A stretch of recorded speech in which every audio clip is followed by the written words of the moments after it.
औज़ुबिल्लाहिमिनश्शैतानिर्रजीम बिस्मिल्लाहिर्रहमानिर्रहीम अस्सलामु अलैकुम। मैं सरफराज अहमद मेव आज पर्सनैलिटी साइकोलॉजी के सिलसिले का पहला लेक्चर लेकर आपकी खिदमत में हाज़िर हूँ। इसमें हम बात करेंगे जो पर्सनैलिटी की ट्रेडिशनल जो थेरीज़ हैं उनके हवाले से, पर्सनैलिटी की असेसमेंट के हवाले से बात करेंगे, यानी जो पर्सनैलिटी टेस्ट होते हैं कौन कौन से। इसमें ये ब्रीफ हमारा लेक्चर एक सीरीज़ है जिसमें इंशाअल्लाह ये 3 से 4 लेक्चर्स में आपको टोटल जो हमारी ट्रेडिशनल थेरीज़ हैं और असेसमेंट है पर्सनैलिटी की वो आपके साथ हम डिस्कस करेंगे। तो आइए आज के लेक्चर का आगाज़ करते हैं। अगर हम पर्सनैलिटीज़ और ट्रेडिशनल जो पर्सपेक्टिव्स हैं पर्सनैलिटी के उनकी बात करें तो पर्सनैलिटी बेसिकली एक यूनिक वे है जिसके ज़रिए से हर इंसान सोचता है, कोई भी काम करता है, महसूस करता है, और ये अमल जो है तमाम ज़िंदगी जारी रहता है। यानी ये जो सोचने का अमल है, एक्ट करने का अमल है, महसूस करने का अमल है, ये सारा। तो पर्सनैलिटी जो है उसको कैरेक्टर के साथ कंफ्यूज नहीं होना चाहिए, और जो कैरेक्टर है बेसिकली ये वैल्यू जजमेंट्स के हवाले से उसे रेफ़र करता है, जो किसी भी शख्स के जो मॉरल और एथिकल बिहेवियर है उसकी बेस पर हम जो उसकी जजमेंट होती है। और इसको ना हमें टेम्परामेंट के साथ इसकी जो है वो जजमेंट करनी चाहिए, यानी दोनों चीज़ें हैं। एक तो जो है इसकी ना तो कैरेक्टर के साथ इसको जो है वो कंफ्यूज होना चाहिए, किसी भी शख्स का जो कैरेक्टर है उसके साथ, और दूसरा ना उसके जो है वो टेम्परामेंट के साथ होना चाहिए। तो बायोलॉजिकली जो इननेट जो पैदाइशी तौर पर और एक देर पर जो खसूसियात होती हैं जिनके साथ एक इंसान पैदा होता है, जैसे कि इरिटेबिलिटी होती है,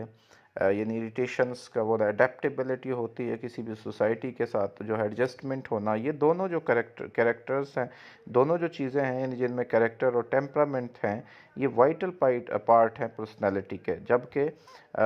जो हर जो शख्स है, हर जो अडल्ट पर्सनैलिटी है वो एक कम्बिनेशन है बेसिकली टेम्परामेंट्स का और पर्सनल जो हिस्ट्री होती है फैमिली की, कल्चर की और टाइम की, जिसमें कि एक इंसान जो है वो ग्रो करता है और आगे बढ़ता है। पर्सनैलिटी बेसिकली साइकोलॉजी का एक ऐसा एरिया है जिसमें बहुत सारे तरीके से उसके इंसानों का जो कैरेक्टर है, जो कैरेक्टरिस्टिक्स बिहेवियर होता है इंसान का, उसको जो है प्लेन किया जाता है। ये इसका बहुत अरसा पहले ये चीज़ें शुरू हो गई। इन्वेस्टिगेशन जो पर्सनैलिटी थी ये तकरीबन 4th सेंचुरी BC से स्टार्ट होती है, और हम इसको कोई सिंगल एक्सप्लेनेशन नहीं है पर्सनैलिटी की जो है वो, क्योंकि बहुत सारे जो पर्सपेक्टिव हैं पर्सनैलिटी के वो उस वक़्त वजूद में आए, बना। अ, ये जो पर्सपेक्टिव्स हैं बेसिकली पर्सनालिटी के सोर्सेज को जो होते हैं उनको एग्जामिन करते हैं, जैसे कि इंडिविजुअल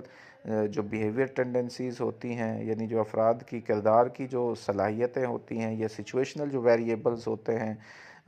जो ये चीज़ें जो होती हैं इंसान के कॉन्शियस और अनकॉन्शियस जो होता है उसके ऊपर असरअंदाज होती हैं। जो सोर्सेज होते हैं बेसिकली ये ओवरलैप करते हैं और असरअंदाज होते हैं एक दूसरे के ऊपर, जैसा कि बायोलॉजिकल इंटरेक्शन है, यानी इंटरेक्शन ऑफ जो हमारा होता है बायोलॉजिकल, डेवलपमेंटल, सोशल और कल्चरल फैक्टर्स का जो इंटरेक्शन है आपस में, ये असरअंदाज होता है और ये ओवरलैप करता है बेसिकली इंसान की पर्सनैलिटी के। तो कुछ पर्सपेक्टिव जो हैं वो असरअंदाज हुए अर्ली जो स्कूल ऑफ थॉट्स हैं साइकोलॉजी के, जैसे कि स्ट्रक्चरलिज्म, फंक्शनलिज्म, गेस्टार्ट लर्निंग वगैरह, वो कोग्निटिव जो पर्सपेक्टिव्स हैं। तो जो थेरीज़ या पर्सपेक्टिव हैं वो असरअंदाज होते हैं कोई नए आइडियाज़ के साथ जो एवेलुएट करते हैं, जिनका वजूद होता है। तो सोशल अडेप्टेशन, मोटिवेशन और इंफॉर्मेशन प्रोसेसिंग, ये चीज़ें नई आई, डेवलप हुई, जिनके ज़रिए से पर्सनैलिटी को डिफ़ाइन किया जाने लगा। अब हम अगर फाउंडेशनल एस्पेक्ट्स देखें, यानी इसके बुनियाद देखें, इसकी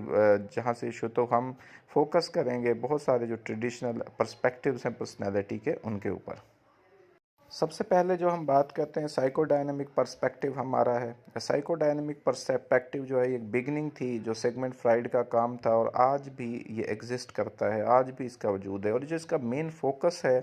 कि जो अनकॉन्शियस माइंड का जो किरदार है उसके ऊपर बात करता है, जो यानी इंसान की जो पर्सनैलिटी की डेवलपमेंट है उसमें इंसान का जो लाशऊर है यानी अनकॉन्शियस है, उसका अहम किरदार होता है, और अनकॉन्शियस जो है वो किरदार को बना रहा होता है। ये जो पर्सपेक्टिव है ये इसका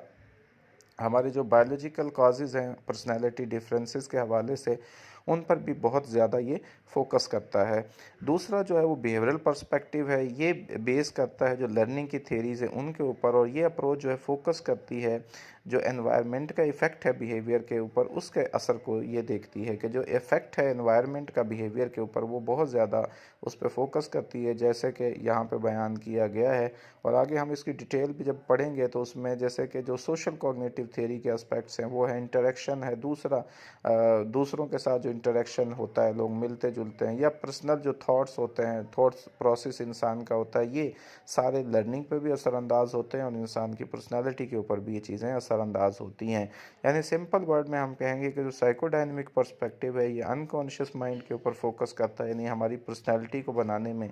जो लाशऊर हमारा लाशऊर वाला जहन वो है अहम किरदार अदा करता है। और जो बिहेवियरल पर्सपेक्टिव है वो लर्निंग की थेरीज़ को, कि बिहेवियर बेसिकली वो लर्न किया जाता है,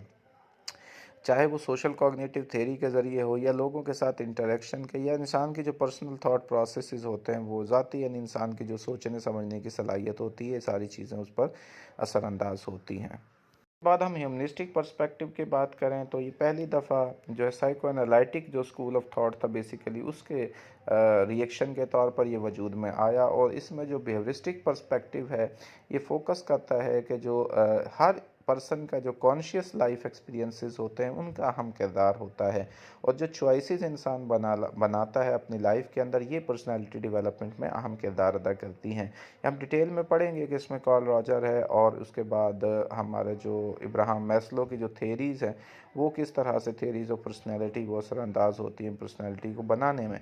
और इसमें यही है कि जो इंसान का जो कॉन्शियस लाइफ एक्सपीरियंस, जिनको इंसान रोज़मर्रा ज़िंदगी में एक तजर्बा कर रहा होता है जिन चीज़ों का, और जो इंसान चॉइसेस बना रहा होता है अपनी लाइफ में, वो उसकी पर्सनैलिटी डेवलपमेंट में अहम किरदार अदा करती हैं।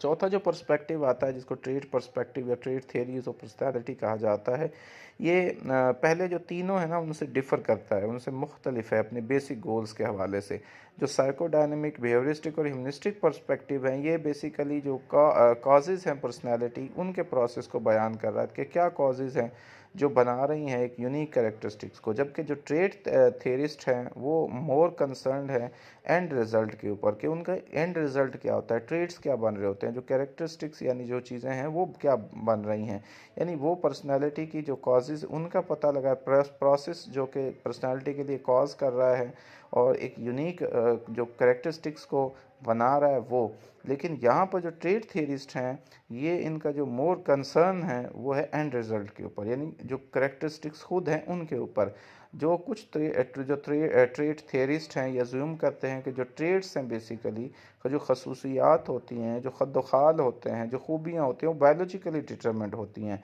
और कुछ जो है इस तरह की कि इस तरह की अजम्पशंस नहीं बनाते हैं। तो हम डिटेल में इनके हवाले से भी बात करेंगे कि किस तरह से जो ट्रेड पर्सपेक्टिव और पर्सनालिटी को डिफ़ाइन कर रहा होता है।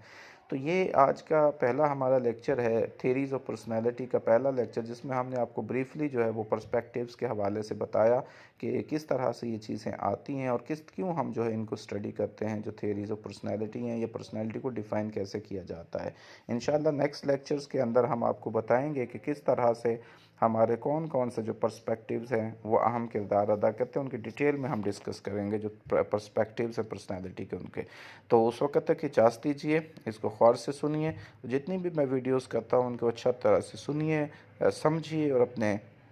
लेक्चर नोट्स और पॉइंट्स बनाइए ताकि आपको ज़िंदगी के हर इम्तहान में जो भी आपको साइकोलॉजी के रेलेवेंट हो उसमें आपको इसका फ़ायदा हो सके और आपके कॉन्सेप्ट्स क्लियर हो सके और आप साइकोलॉजी के एक अच्छे स्टूडेंट बन सकें। अल्लाह ताला आपकी ज़िंदगी में आसानियाँ नसीब फरमाए और आपको आसानियाँ तकसीम करने की तौफीक नसीब फरमाए। दुआ में याद रखिएगा। अल्लाह।